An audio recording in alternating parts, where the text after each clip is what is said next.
That was quick. Is it really true that during the 60s, when you were a struggling actor, Yeah. that you were actually turning parts down? That you felt, Yeah. well, you know... Well, look, I'd done the same thing over and over on episodic television. They hired me 3 times for an FBI and didn't even realize I'd been on 2 times that season. The parts that I was playing were not good parts, and I thought that if I didn't find another way of making a living, which became carpentry, I'd have to take these jobs. I had a young family and needed to put food on the table, and carpentry gave me an opportunity to pick and choose from amongst what few roles were being offered to me at that time. And I just held out over a period of 5 or 6 years for better parts, and a lot of actors would say, though, that the important thing is just to keep working, keep being an actor. Yeah. Well, for many people, I think that's probably true, and I have no argument with it. It's just that was the way I approached it, and it worked out for me. Who taught you how to be a carpenter? I mean, I learned from books and from the people I was working with. The first job I had professionally was building a $100,000 recording studio for Sergio Mendes in his backyard in Encino. I was up on the roof with a book from the Encino Public Library. I hired a couple of good carpenters, and they helped me on the job, and I learned a lot from them. how did you get this job? Did you? Well, a friend of mine was his recording engineer and suggested me for the job, and when I showed up to talk to Sergio, I had the right clothes on. I looked like a carpenter. I acted like a carpenter, and he never got around to asking me if I've ever done it before. And after it was built, could you move back and see that it wasn't leaning in one direction or another? I was very proud of it when I was done. In fact, I think that's what perpetuated my career as a carpenter, is that I was lucky enough to find victims who were well off enough to allow me to do it right.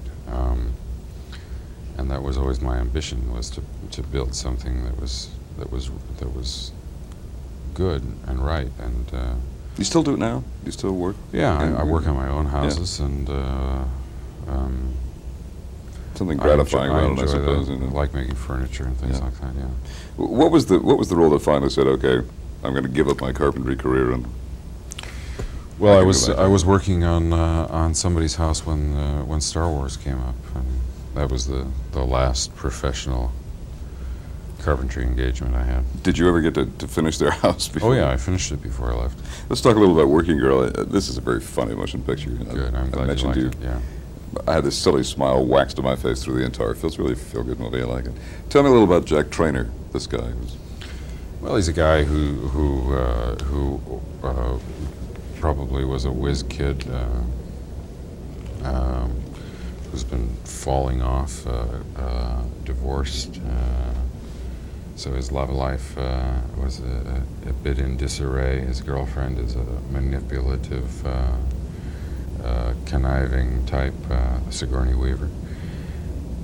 He's a guy who's basically in trouble, and his job is saved, and his personal life is saved by this relationship with the secretary, who's played by Melanie Griffith.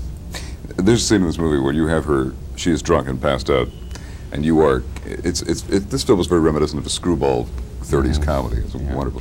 Anyway, she's over your shoulder, and you're walking up the stairs.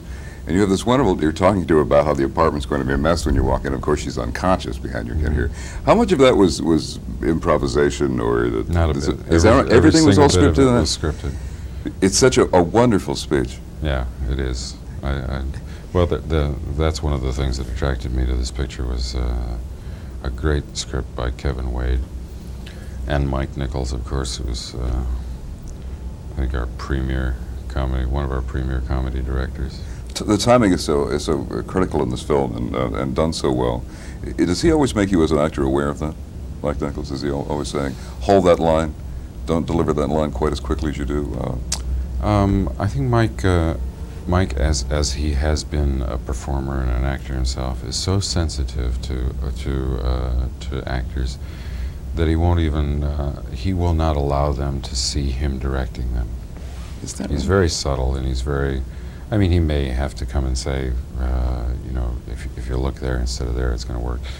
But usually, you'll find that you've reached such a continuity of ambition with Mike by the time you get to a scene that they say in tennis, the serve serves itself. You know, you don't. If you worry about it, you're not going to make it work. It's something you just have to release yourself to and do. Sure works in this picture. Just one more question. Indiana Jones, the third adventure. You've just completed it. Yeah. When's it going to be released? Summer next year. You feel good about it? Oh, very much so. Yeah, I think we've recaptured the spirit of the first film, and we have a very exciting story and some interesting character additions. Sean Connery plays my father in it. That's a real boon. Harrison Ford, always a pleasure. Thanks. Thank you very much. Nice.